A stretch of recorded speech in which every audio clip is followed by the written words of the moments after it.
ಪಾಶುಪತಾಸ್ತ್ರ. ಶಿವನನ್ನು ಗೆದ್ದ ನಿನ್ನ ಶೌರ್ಯ ನನಗೂ ಸ್ವಲ್ಪ ತಿಳಿಯಲಿ, ಅಥವಾ ಶಿವನನ್ನು ಗೆದ್ದೇ ಎಂಬ ನಿನ್ನ ಅಹಂಕಾರ ನನ್ನಿಂದಲೇ ಮಣ್ಣಾಗಲಿ.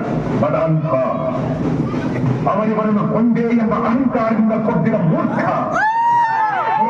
ಗೋಪಾಲ ಕಟ್ಟಿ ಭಕ್ತಿಯಂತ್ರವನ್ನು ಭೇದಿಸಿ ಆಂಗಣದಲ್ಲಿ ವಿವರ ವಿಹಾರ ಮಾಡಿದ ಅಪ್ಪುರನ ಭುಜಬಲದ ಪರಾಕ್ರಮ ನಿನಗೇನು ತಿಳಿದಿದೆಯೋ? ಯಾರು ತಿಳಿಯರು ನಿನ್ನ ಭುಜಬಲದ ಪರಾಕ್ರಮ?